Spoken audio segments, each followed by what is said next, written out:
Hi everyone, welcome. FPLMattDay here, and this is my Euro 2024 Fantasy Team Selection latest update.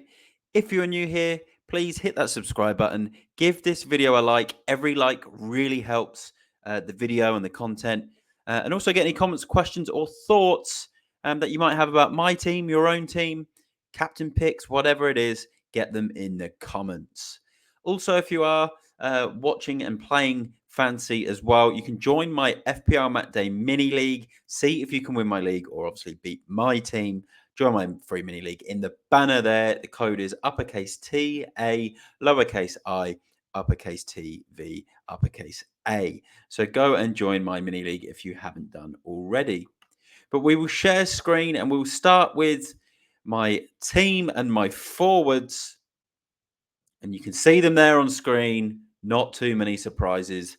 Three Pomeranians, that's the name of my team, named after the three lions and my dog, who's a Pomeranian, who's a little lion. So he is the reason I've got that team name. And Mbappe and Kane are absolute lions in the way that they play as well, and they have to be in there.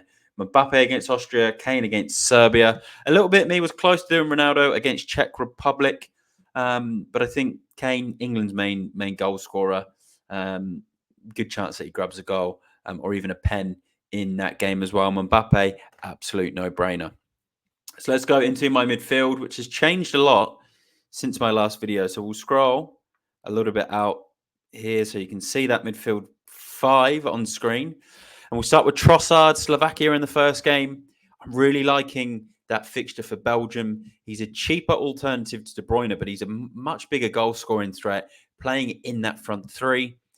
Højbjerg, 5.5 million against Slovenia. 2 goals in 2 friendlies for Højbjerg, playing in a midfield 3. So he's getting forward, similar to what he did in Euro 2020.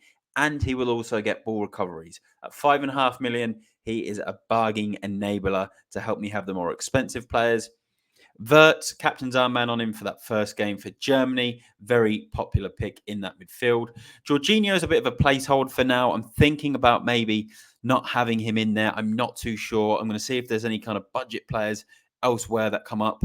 But I also want to see if he is on pens and how he looks in Italy's latest or last friendly game before the tournament starts. Albania in the first game, because without pens, he's quite a redundant option.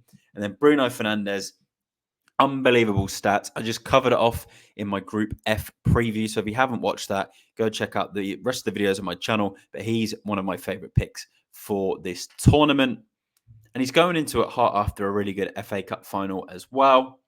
So let's go into my defense. At the moment, it sits as a back three.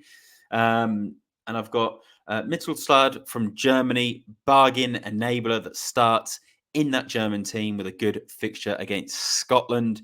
DiMarco, my favourite Italian fullback.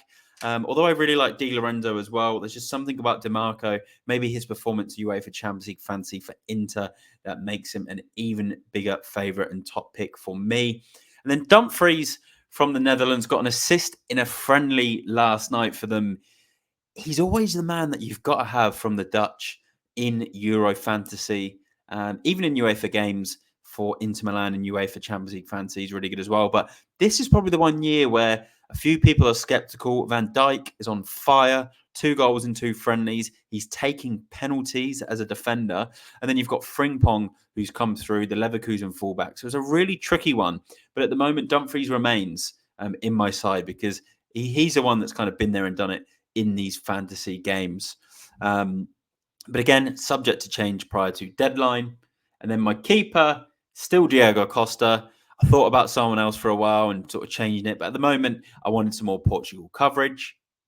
So let's go to my bench. Jordan Pickford. I wanted another England player. Obviously, I lost Phil Foden in that midfield. I went for Fernandes. Wanted a defensive player. I thought Pickford, highly owned goalkeeper. I can always, yeah, I'm actually looking at it now. I think Portugal played towards the end. So I'm going to make a change whilst we're on the live on the stream. I'm going to sub him out. And Pickford will come back in as my number 1. So effectively, Pickford can come in and I can always sub him off for Costa. If Pickford doesn't keep a clean sheet in that first game, then Theo Hernandez from France. You need more than just Mbappe from France. They're probably the best nation in this. And then Lukaku has to be in there. Another couple of goals for Belgium. Really good tournament player. Good fixture as well against Slovakia. And then FaZe with a triple up on Belgium, but at 4 million, easy player to have in there to save some money. And looks like he's probably going to start as well for them. So a lot of options. Thomas Meunier is out as well for Belgium. He's normally really, really good in tournaments. So it gives you an alternative to try another Belgium defender. So we'll scroll out so you can see the full side. 3-5-2 for now.